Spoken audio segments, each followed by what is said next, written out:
I'm traveling along the world's longest river, the Nile, over 4,000 miles from sea to source.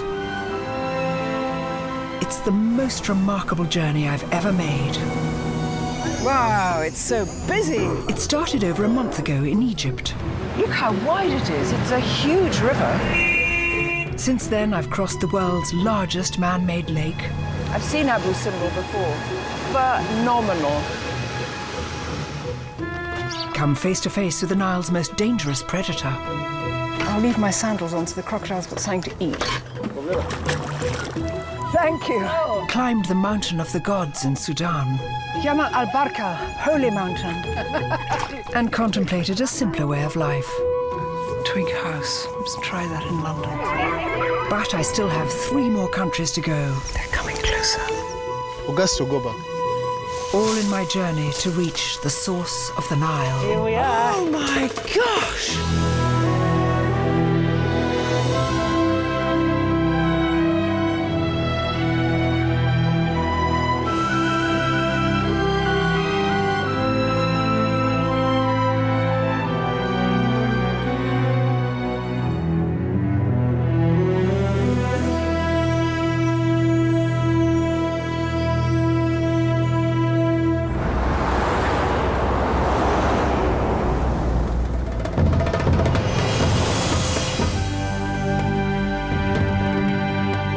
This is Sudan, Africa's largest country, and the halfway mark of this tremendous adventure.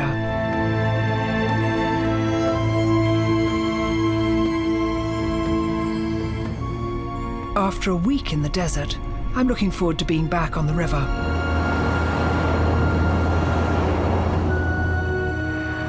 For the last 2,000 miles, I've traveled through Egypt and the deserts of northern Sudan. But there is still southern Sudan, Uganda, across Lake Victoria, and into Rwanda in order to reach my destination. But first Khartoum, where the Nile is joined by the Blue Nile, which flows down from the highlands of Ethiopia.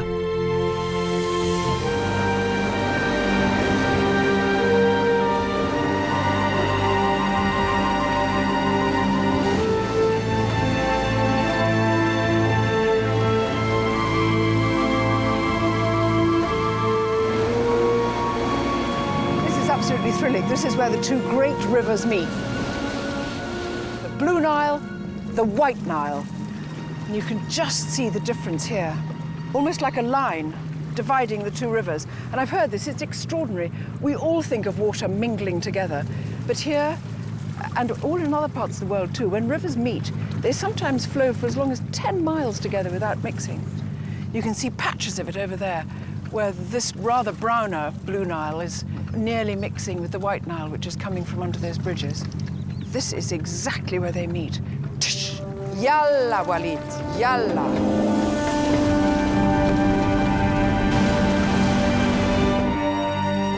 Khartoum's position on the confluence of these 2 rivers turned it into a rich trading center for slavery, gold, and ivory.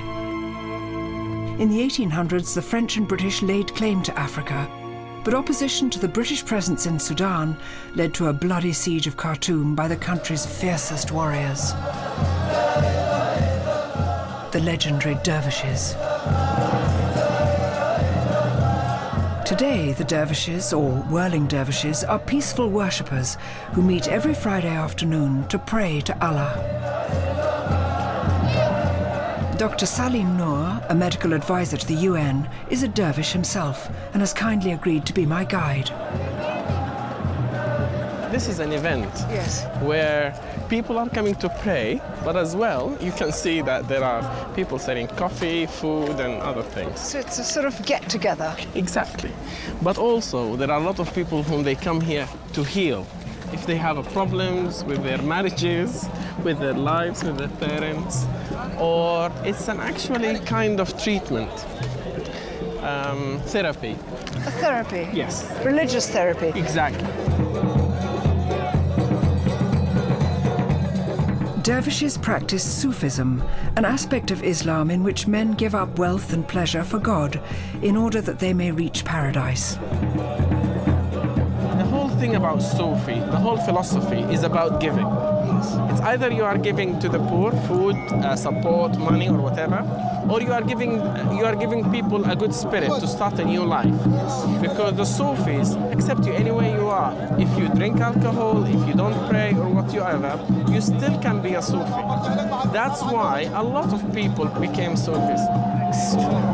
And so it's a completely peaceful, loving... Exactly.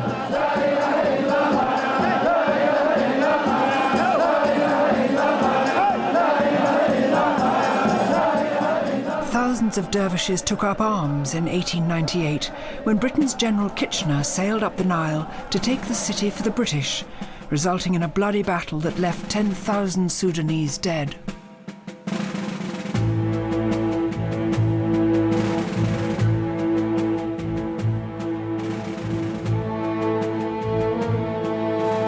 Incredibly, Kitchener's gunboat, the Melik, still survives today, beached on the banks of the Nile. I can't believe I'm standing on the very same deck where General Kitchener stood, giving orders to his men. One of them was a young cavalry officer, Winston Churchill, who was eventually to lead us to victory in the Second World War.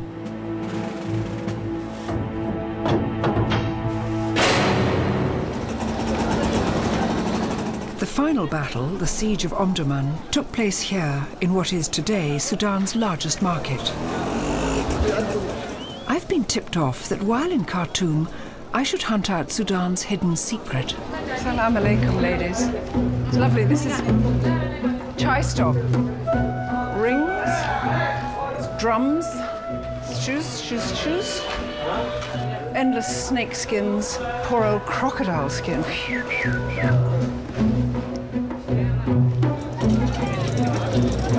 But what I'm looking for isn't here. Apparently it's found on the outskirts of the city, on a rather unusual road. This may look like a timber yard, but all these products are sold to Sudanese women to make them look beautiful and smell good for their men. We're not talking pedicures, manicures, or facials here.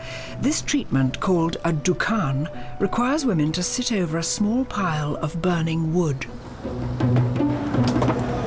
It's a ceremony where women preparing to be brides are smoked. Little bits of wood, you select your wood, and you have some sort of oils or perfumes or things like that, and you sit on this, stark naked, you're butt naked. It's like being Joan of Arc going out to choose which wood to be burnt on in a fire. It's going to be such fun. It's going to be lovely. It's like sort of a spa treatment. Hey, I'm so lucky.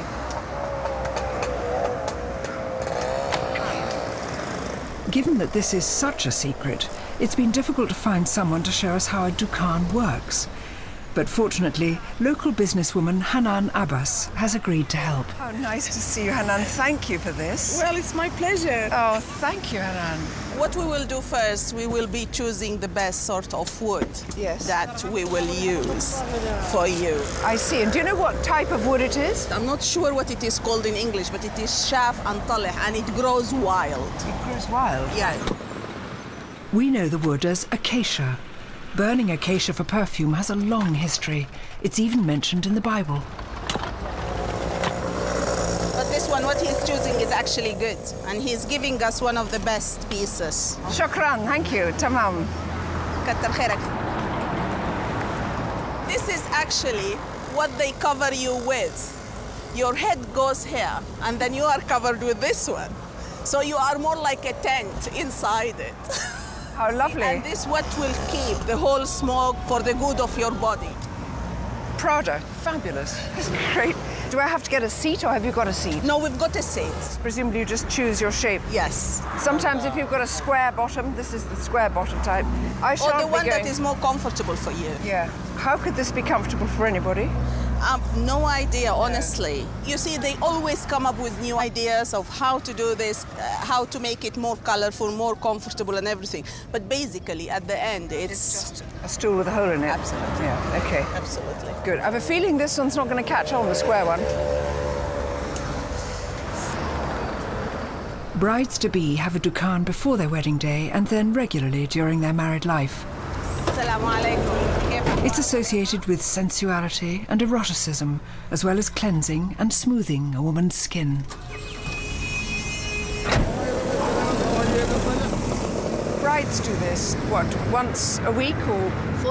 For brides before the wedding, Yes. they do it daily. Every day. Every day they do it. And this is part of preparing the wife for the wedding. Actually, in here, what we do is that what we call lock the bride for a month at home. And she's not allowed to see her groom. For a at all. month? For a month. They can only talk over the phone. Yes. If the family is sort of modern. Yes. You see, but otherwise, no. And she, during this time, they prepare her for her husband, for her big day. Yes. And what does the bridegroom do? I don't think he does much.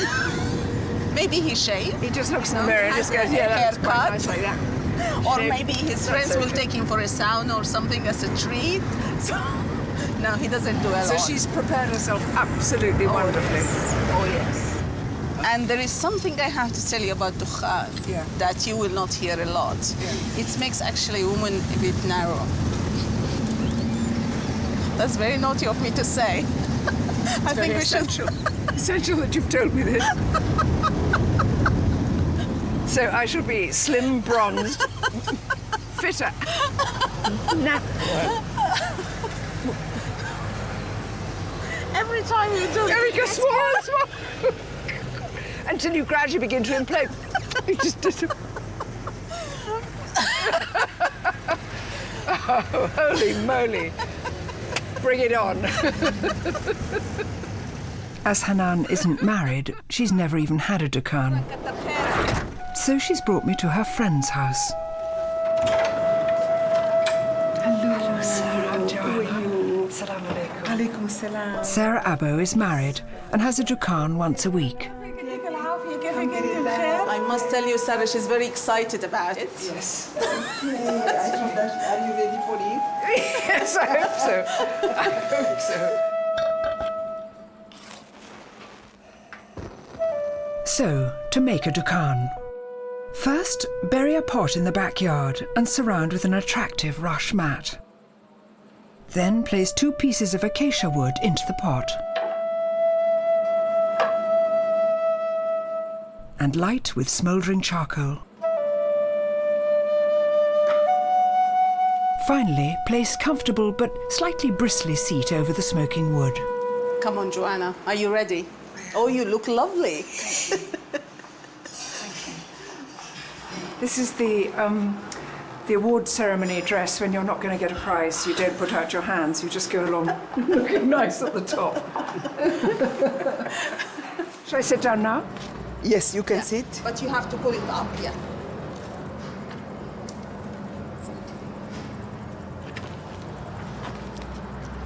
A bit whiskery. Then we have to put some oil for you in your feet. For us, wedding is a very special occasion. Sometimes life is a little bit dry in the Sudan. So wedding is a very exciting season for everybody. And we just assume yourself that today is your wedding. Sorry. In fact, tomorrow is my wedding anniversary, so it's quite appropriate. I don't have a husband here, but I can dream. The finishing touch, a sandalwood burner. Sandalwood is thought to have relaxing, aphrodisiac qualities. I wish you could smell this through the lens. It's absolutely beautiful.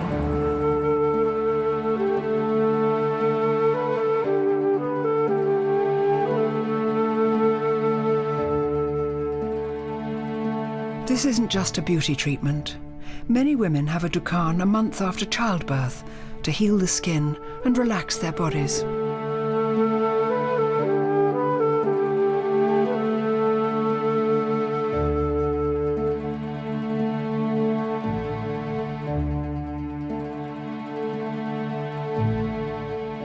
Well, I can't tell you how gorgeous I feel. I smell divine. Absolutely bewitched by this sweet, scented kind of slightly woody, sandalwoody, but scented with other things. And I wish you could see how gorgeous I look underneath all this. If I lived in this country, because I'm a married woman, I would do that at least every week. I might become a bit obsessive. I might do it every day. I would smell lovely forever.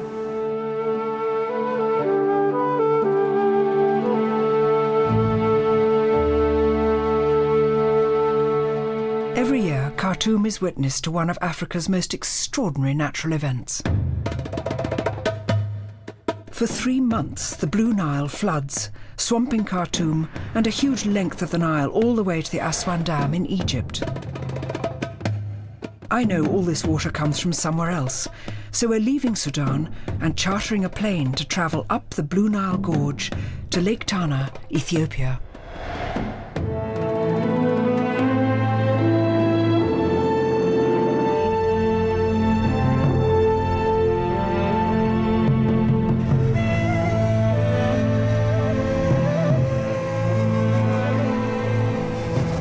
Tell me, Captain, is that the Blue Nile down there?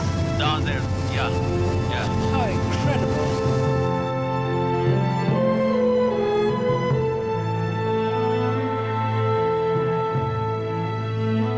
This is one of Africa's largest canyons, a 250-mile-long gorge.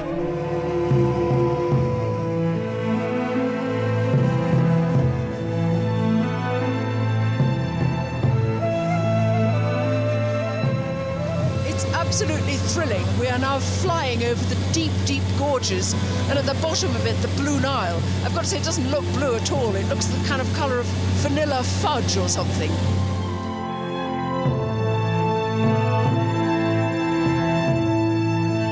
These hills are just, I can't explain it. It's like some twigs with some goat skin thrown over them. Absolutely amazing and completely empty. There seem to be no villages, no people, no roads, nothing. Just mile after mile of rocky, hilly landscape. The bottom of it, this amazing river. This gorge has been hewn by the colossal amount of water that thunders through here during the flood. Then the water turns a dark blue, giving the river its name, the Blue Nile.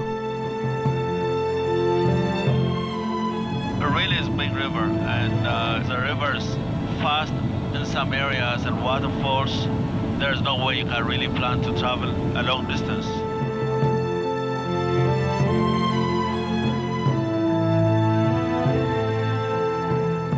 From this height, it's difficult to see, but treacherous rapids make travelling on the river extremely dangerous. In fact, so wild is the water that the first descent of the Blue Nile was only accomplished as recently as 1968.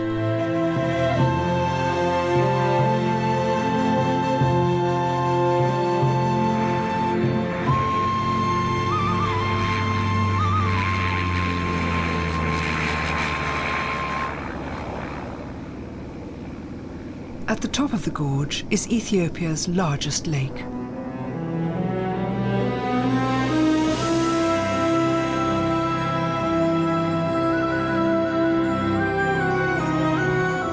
"60 rivers pour down the mountainsides into Lake Tana. The ancient Egyptians came here, intent on discovering the source of the flood which gave life every year to their barren deserts.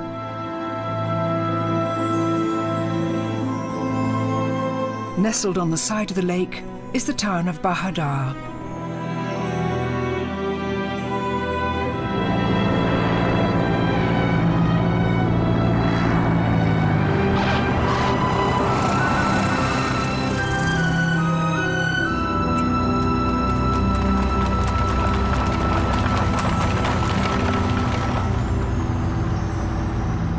The ancient Greeks claimed to have named Ethiopia, which in their language meant of burnt face.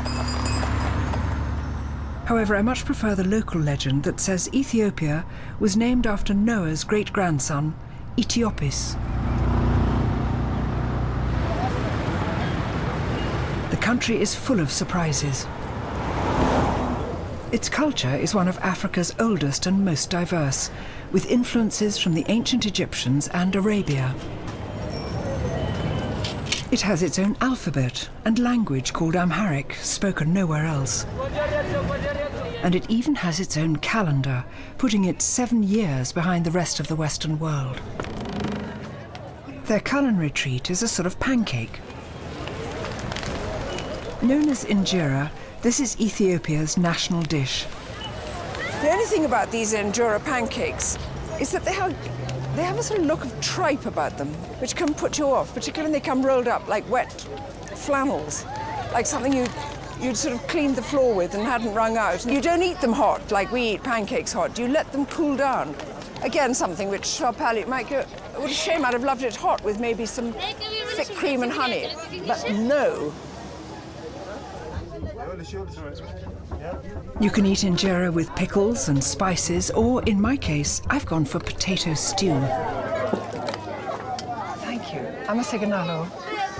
Thank you in Amharic is amaseganalo, and it's a really hard word to remember, and we keep forgetting it. And this is what you do. You tear off a little piece like this, like that. You can sort of almost see through it. Absolutely beautiful. And then you pick up a piece of this lovely potato, like that.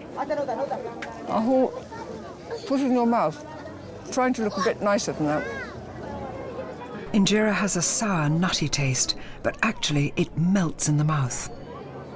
It does look a bit like tripe, sort of smooth on one side, but that very sort of aerated holy bit on this side. It's actually delicious. Is it? Of course, you can't have injera without trying the local brew, tej. Unlike northern Sudan, alcohol isn't banned here. That said, there aren't pubs on every corner, but there are drinking dens called tej houses, hidden, out-of-the-way places known only to the locals. After 2 weeks of not drinking at all in the Sudan, I thought it might be, just a night to sort of break the fast, and I was told to come here. I can hear chatting here, probably in the snug bar. Hello, salam. Salam. Salam, gentlemen. Salam. Salam. Well, this is absolutely lovely. And I understand that tej is made from honey and herbs and roots from a tree called the sado tree. But I don't want to read anything into that. It's going to be absolutely lovely. Thank you. I see I get my own little flagon of it, which looks lovely. Thank you. So, just a sip.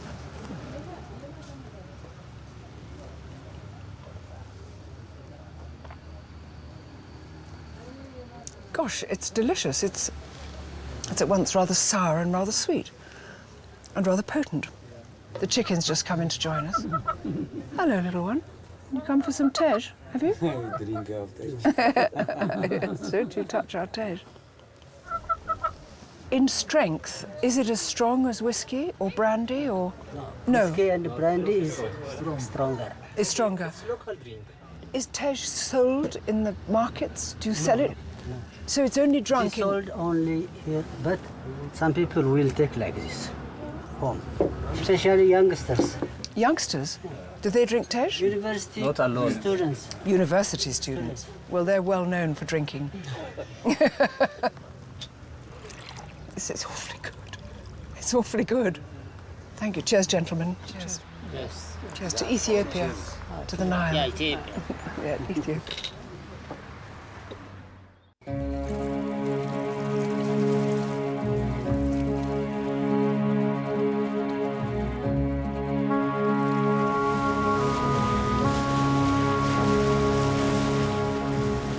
This is Lake Tana, Ethiopia, what the ancient Egyptians and Greeks believed to be the source of the Blue Nile. My boat is taking me to the Zegi Peninsula, a large jut of land that shares a remarkable connection with England. They've been having a church service which has been going on all night long, celebrating St. George, because St. George is a patron saint over here, as well as being patron saint of England. I mean, they sometimes represent him doing sort of saintly things, but mostly they have him on his white horse, slaying a dragon.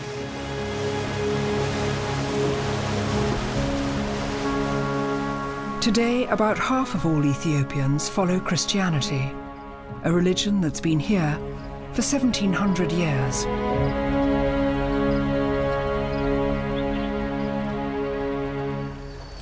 Okay, this is a bit of a jetty. We're going to complete this later, obviously, when I've just patched it out just to show you roughly how the drive's going to be. There are more than 20 monasteries on islands in Lake Tana. Most were built in the Middle Ages, but remained hidden from the outside world until the 1930s. Women are banned from many of them in case they prove a temptation to the celibate monks. Salam. Fortunately, here, at one of the most beautiful monasteries on the lake, we are allowed. Greeting me is the youngest deacon I've ever met. Deacon. Deacon Anakulu is just 20. Deacon Anakulu. Hello, Joanna. How nice to see you. Yes, thank you. Thank you very much for meeting Welcome me. to here. Thank you. This Seke called Beta Georgis. Yes. So it's a church and a monastery. Yeah. So this church is a 14th century 14th church. century. Yes, the first one Yes. in this peninsula, and the oldest one. He's the patron saint of Ethiopia. Ethiopia. And also me. And you. Yes. The biggest miracles are killing the dragons. Killing the dragon. Killing the dragons. Yes.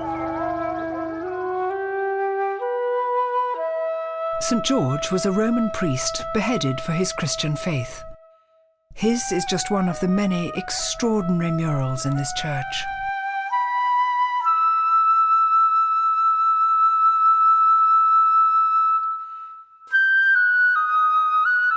Against this backdrop, the monks have been fasting for a day and a night.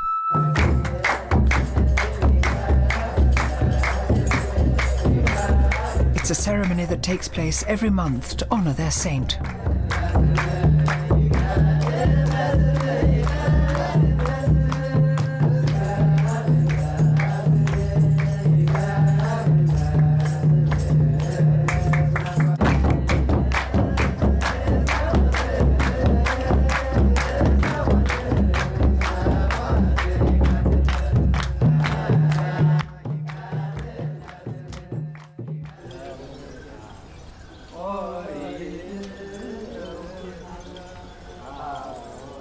St. George is not just the patron saint of Ethiopia and England.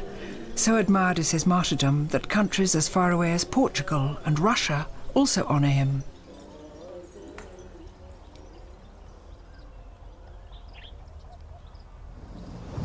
Well, that was lovely. And being English and wanting to celebrate the bond between Ethiopia and England and our shared patron saint, St. George, I just did, well, it's just the regular thing to do. Celebrate him in St. George's beer.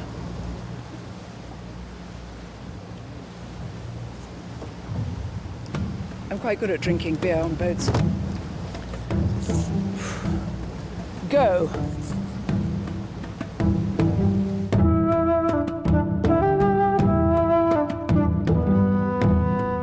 The Blue Nile most certainly flows out from Lake Tana, but the official source of the Blue Nile is at a small spring to the southwest of the lake.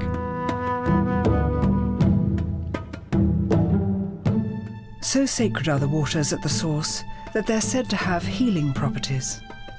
In the same way that pilgrims go to Lourdes, Ethiopians travel hundreds of miles to this spot.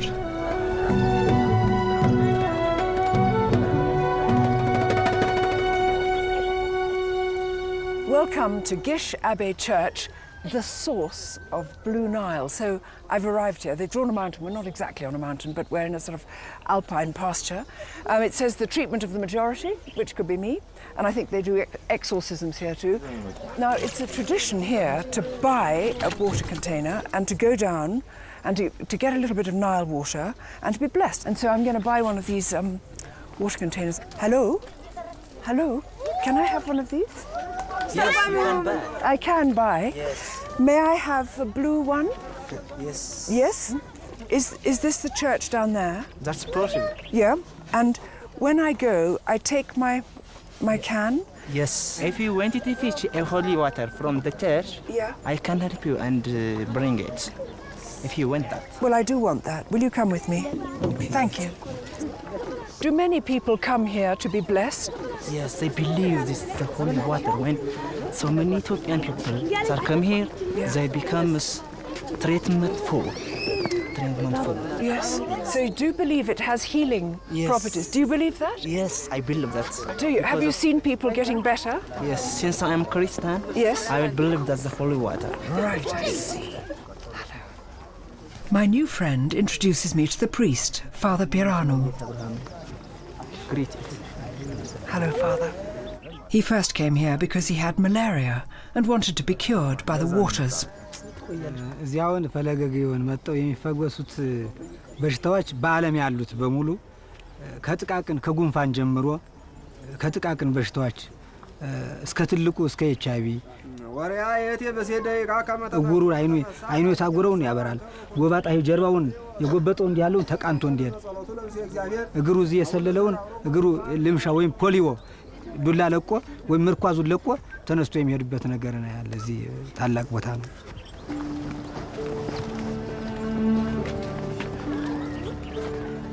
Father Biranu takes me down to the source. Is this the holy water down here? I'm told that here the Blue Nile bubbles up through a spring. Surprisingly though, when we get there, it's hidden from view in a tin shed. So I can sort of hear water, so it's there. There's a little small stream down there. We're not allowed inside. There are pilgrims who strip naked to cleanse themselves in the Nile water. So a man kindly offers to fill my container for me.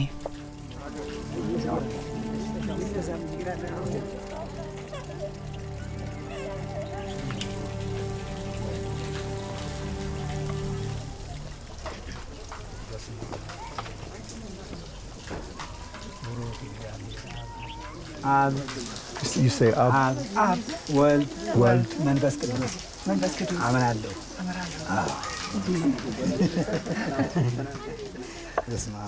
Then, as well as giving a blessing, Father Biranu unexpectedly decides to baptize me.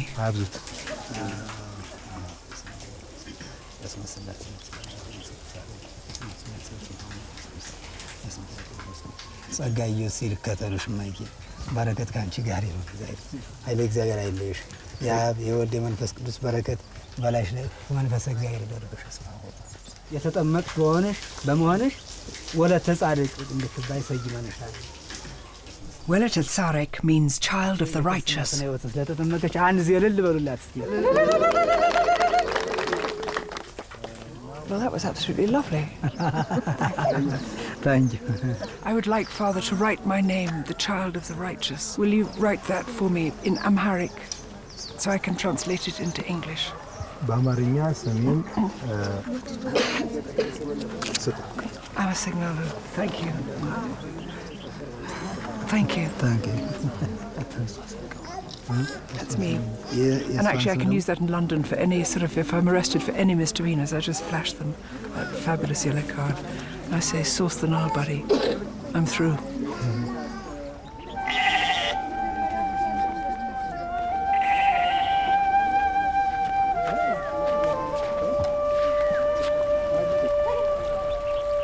I wonder if... Oh no, they're standing in the Nile down there. I think I can stand in the Nile, I think, don't you?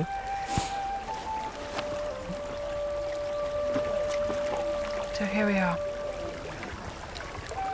Blue Nile. It's just so extraordinary. Just a little humble stream. Could be in Surrey.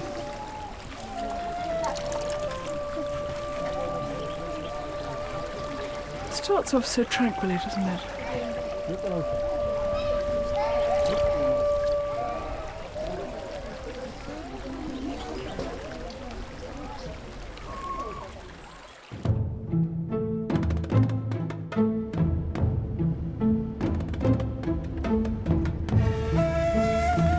Once a year, the Blue Nile floods, swamping everything downstream as far as Egypt.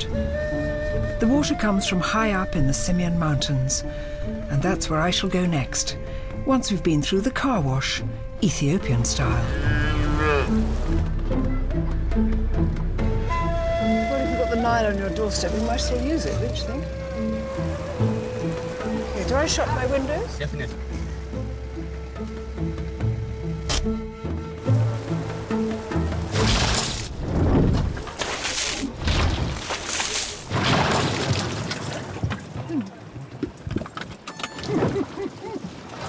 I am getting a wash here from the Blue Nile.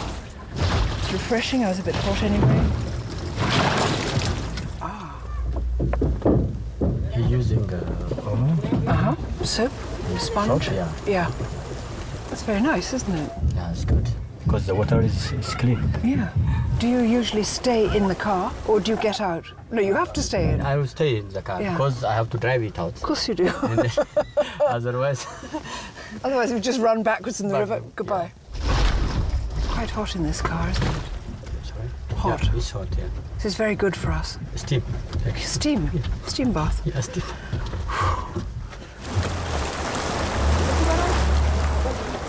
I love Ethiopia.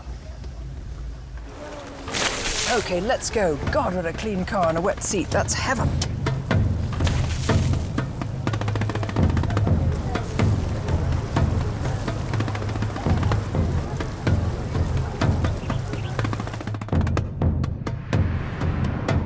Leaving Bahadar, we've a day's drive ahead of us to get to the Simeon Mountains. Simeon means north in Amharic.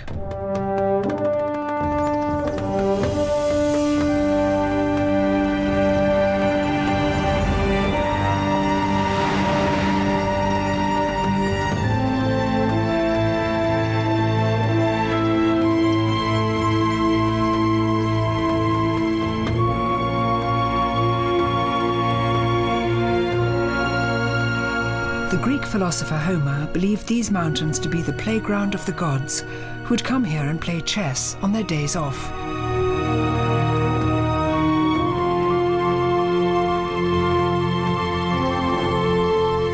High hills breed hardy people, and in this country, girls are as tough as boys.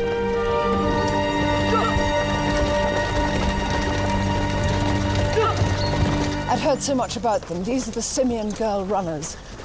And they just train here on these mountain roads before school. All of them have to go to school still. Most of them are farmers' daughters, country girls. And they just spend all their time training. It's unbelievable. They haven't got brilliant footwear. They haven't got the correct garb. But they are just brilliant. I believe their team is called Girls Gotta Run.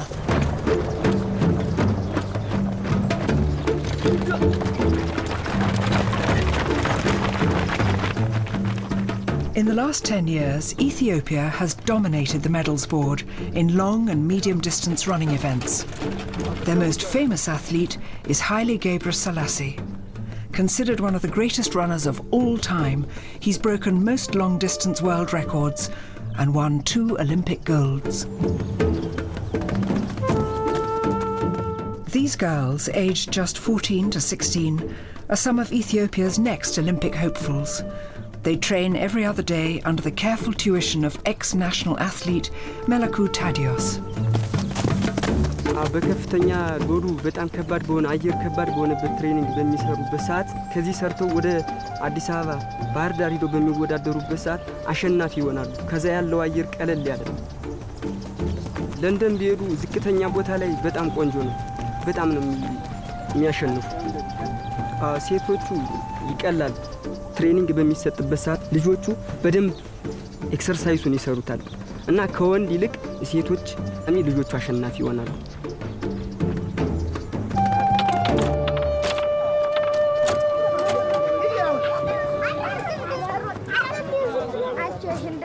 Most of the girls live in or near the mountain town of Debark, fitting school around their training. This is a poor market town where people struggle to make ends meet. Despite the lush landscape, fruit and vegetables here are in scarce supply. So the girls are fortunate that a local hotel provides them with 1 square meal a day, full of carbohydrates to give them energy.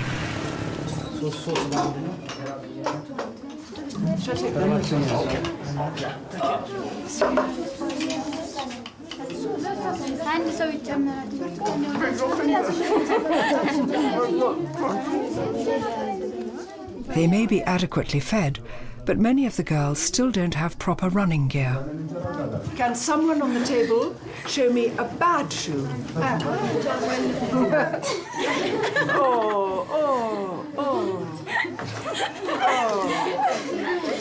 So has anyone here won a medal? You have? Yeah. Can I see? This is lovely. Where is this from? Barda. Barda? Barda. Barda? Yeah.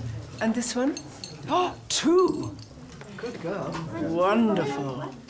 All you girls look to me like very good runners, but who is the quickest runner? Anyone here? Yeah. Be brave, tell me. You? Do you have a dream as a sportswoman? ወደፊት ምን የመሆን ህልም ራዕይ ነው ያለሽ? Athlete. Where would you like to compete? Out of my country. In Africa? In Olympic Games. In the Olympic Games? Do you think you will win a medal? እዛ ሄዳችሁ የምታሸንፉ ይመስላችኋል? Yes. Perfect. I think you will. I would like to see Simeon girl runners. Gold medal. Will you do that? Yes. Yes. Now you are all my daughters. ሁላችሁም የኔ ልጆች ናቸው አሁን። Yes. Yeah. Yes. You are my mom. I'm your mum. And I shall keep you when I go back to the UK. I shall remember you with love in my heart. Ishi? Ishi!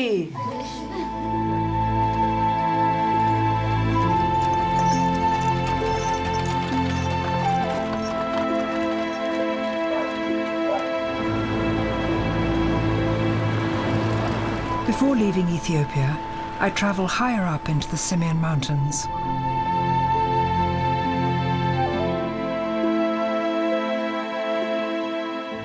Four-fifths of the mountain ranges in Africa are in Ethiopia.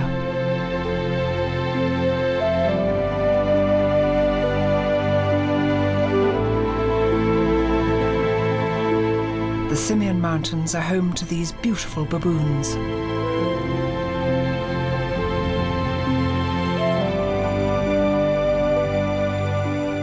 The Gelada baboons are found here and nowhere else in the world.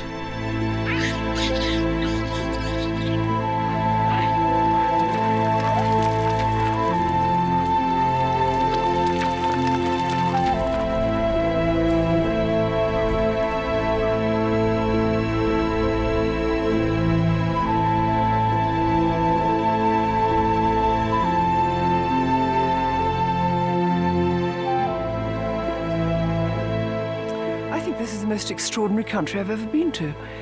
Nowhere gives any clue of what it's like. I've been to Eritrea before in the north, I've been to Sudan in the west, I've been to Kenya in the south, and I've sailed up and down the Red Sea, and none of them gives the faintest inkling of what happens here in Ethiopia. It is absolutely staggering, filled with Alps and meadows and jagged mountains. It looks as though they've been made by children and just glued in.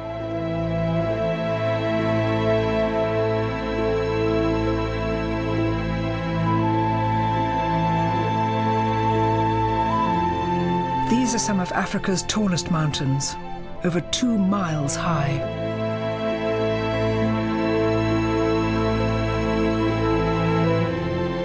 It might not look like it in this beautiful evening sunshine, but when it rains on these mountains, the water goes dashing down in streams and rivulets into much larger rivers, which feed into the Blue Nile. This is the engine room of the Nile. This is where the great flood is propelled from. It's staggering to stand here. It goes for miles and miles and miles. Astonishing place. And I've got to leave Ethiopia now. It pretty much breaks my heart.